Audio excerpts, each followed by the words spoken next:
বছৰৰ পৰা কৈ আছোঁ আৰু মই অসম পুলিচ তৈয়াৰী কৰি আছোঁ। মই আজি 5-6 দিনমান পিছতে আহিছোঁ গ্ৰাউণ্ডত ৰানিং কৰিবলৈ। আজি ৰানিংটো কৰিলোঁ 11 মিনিট 42 ছেকেণ্ড লাগি গৈছে। আজি টাইমটো বহুত বেছি লাগি গৈছে কাৰণ মোৰ 11 মিনিট 15 ছেকেণ্ডমান লাগে 32 মিটাৰ।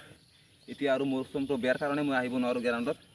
আৰু বন্ধু আজি মই ক'বলৈ বিচাৰিছোঁ অসম পুলিচৰ যিটো ইণ্টাৰভিউ হ'ব কেতিয়া আহিব বা কেতিয়া হ'ব, এডমিট কাৰ্ড কেতিয়া দিব, এইবিলাকৰ বিষয়ে আজি কৈ আছোঁ। আৰু মোৰ ধাৰণা যিটো 15 তাৰিখত আমাৰ হিমন্ত মামাই এটা নটিচ দিব বিচাৰিছিল কিন্তু এইটো দিয়া নাই।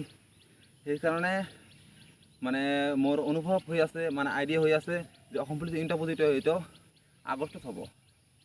কাৰণ জুলাইত তোমাৰ 20-15 তাৰিখৰ ভিতৰত তোমাৰ এডমিটটো দিব পাৰে আৰু আগষ্টৰ প্ৰথম সপ্তাহতেই ইণ্টাৰভিউটো হ'ব পাৰে। কাৰণ এনেকুৱা লাগি আছে এইকাৰণে কাৰণ কোনো নটিচে ওলোৱা নাই, আমাৰ অসম চৰকাৰৰ পৰা কোনো নটিফিকেশ্যন অহা নাই। সেইকাৰণে আৰু বন্ধুসকল তোমালোকে সেইকাৰণে এডমিটৰ কাৰণে কেতিয়া ৰৈ নাথাকিবা, তোমালোকে ৰানিং কৰি থাকিবা, এক্সাৰচাইজ কৰি থাকিবা আৰু চিন আপ কৰি থাকিবা। কাৰণ এইবিলাক আমাৰ অসম পুলিচৰ চিলেকশ্যন হ'বলৈ লাগে বিচাৰে। কিন্তু আৰু আমাৰ অসমত সকলো ফালে সকলো ল'ৰা ছোৱালীয়ে আমাৰ বহুতো ৰানিং কৰি আছে, প্ৰেক্টিছ কৰি আছে আৰু বহুতে সেইটো ভাবি আছে এডমিট দিলে ৰানিং কৰিম। এইটো আৰু ভুল নকৰিবা কাৰণ ইয়াৰ আগতে মই কৰিছিলোঁ, মানে ফৰেষ্টত যেতিয়া গৈছিলোঁ সেইটো ভাবি আছিলোঁ এডমিট দিব তাৰপিছত ৰানিং কৰিম। এডমিট দিয়াৰ পিছত মই ৰানিং চিলেকশ্যন হৈছিলোঁ কিন্তু মাৰ্কটো ইমান পোৱা নাই।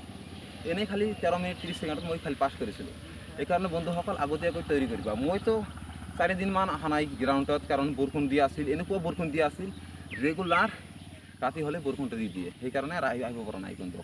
আৰু আজি আহিছোঁ আৰু মই চেষ্টা কৰিম যাতে ৰেগুলাৰ আহিব পাৰোঁ। আৰু মই জুলাই মাহৰ পৰা প্ৰতিদিন মই দুপৰীয়াত আহিম আৰু দুপৰীয়াত ভিডিঅ'টো তোমালোকক দি দিম। আৰু বন্ধুসকল মোৰ এই চেনেলটো নতুন চেনেল, তোমালোকে ছাবস্ক্ৰাইব কৰি ৰাখিবা আৰু সকলো টিপছবিলাক পাই যাবা। আৰু বন্ধুসকল মোৰ এনেকুৱা ভাগৰ লাগিছে কাৰণ মই এতিয়াই ৰানটো কৰি ইয়াত থামিলোঁ। সেইকাৰণে মোৰ আজি ভাগৰ লাগিছে আৰু গাঁৱতো অলপমান বেয়া পৰিস্থিতি হৈ গৈছে।